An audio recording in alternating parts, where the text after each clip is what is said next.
Hey, what's going on, you guys? In this video, I just want to share a few different tips to help you become better using email marketing.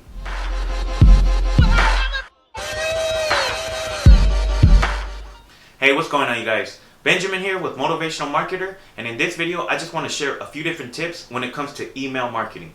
Now, if you have an online business and you're not using the power of email marketing to grow and scale your business, you're leaving a lot of money on the table.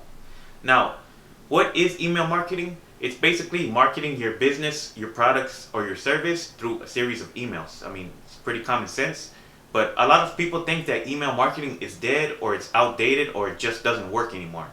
Well, I just want to let you know that a lot of multi-billion-dollar companies still use email marketing to grow their business. Now, I'm talking about companies like Amazon, Best Buy, Walmart, and plenty of other companies. Now, the reason why they still use this method is because it actually works. The reason why email marketing still works is because the majority of people that see something online, they're not prone to buy it the first time around. It takes multiple exposures before they're ready to make a buying decision.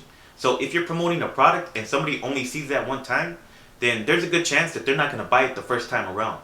So email marketing helps you leverage the power of email to market your business over and over again to the same people.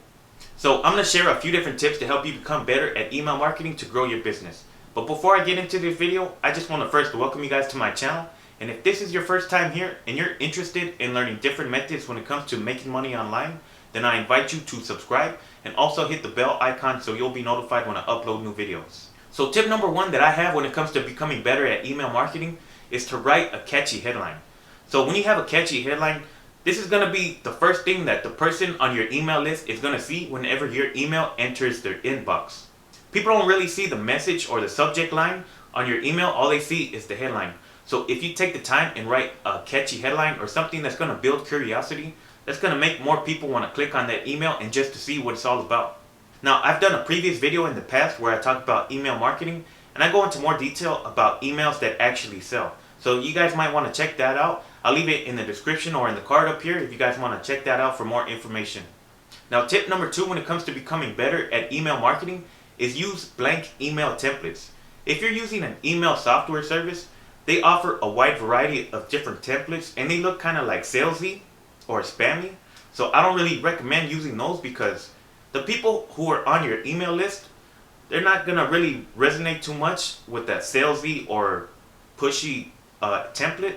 The whole purpose of you emailing the people on your email list is to give them value and just let them know that you're a trustworthy person. And if you're just using a template that's going to just be presenting a sale or your new product, I mean, they're just going to think that you're in it for the money. So I recommend just using a simple blank template and just having nothing but written text. Not really using too much images. So when you do this, people get more of a personalized feeling when they receive an email from you. Now, tip number three is to deliver value in your emails. You don't want to be the person that's always just emailing your subscribers because you have a product or a sale that's going on. You actually want to deliver value in your emails. When you do this, people are actually going to look forward to receiving your emails. It can be something that's going to benefit them after they read your email. So whatever business that you're in, you just have to know what type of problem that your subscribers are dealing with. Just let them know that you understand, maybe you've been in that position before, and maybe provide a solution to it if you have one to provide. When you do this, you're going to start to build trust among your subscribers, and they're going to be more likely to buy whatever product or service that you're going to be promoting to them. You're giving them this type of feeling that you actually want to help them, not just sell them something. Now, tip number four is always give a call to action at the end of your emails. So basically what a call to action is letting the person who's reading your email what you want them to do next. So after you deliver value in your email, you can just simply say, hey, if you're looking to get started, click here. And that link is going to take them to the sales page or your website or your landing page or wherever you want them, when you want to have them be directed to. But always give a call to action after you deliver value. Don't just send out an email where it's just nothing but a call to action. I mean, people aren't really going to respond to that too well. If you just send out an email that says, hey, buy this product, it's on sale, and you send that out to everybody, I mean, you're not really going to see too many good results. So always give a call to action after you deliver value. Well, that's basically the tips that I wanted to share with you guys in this video. I hope you guys enjoyed it. Hopefully you guys learned something new. And if you did, don't forget to give this video a thumbs up. and let me know down in the comments below what you guys thought about this method. Well, that's basically all the tips that I wanted to share with you guys in this video. I hope you guys enjoyed it, and hopefully you guys learned something new. And if you did, don't forget to give this video a thumbs up.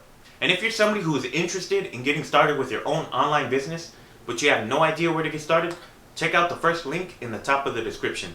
Well, that's pretty much it for this video. So with that being said, I'll catch you guys in the next one.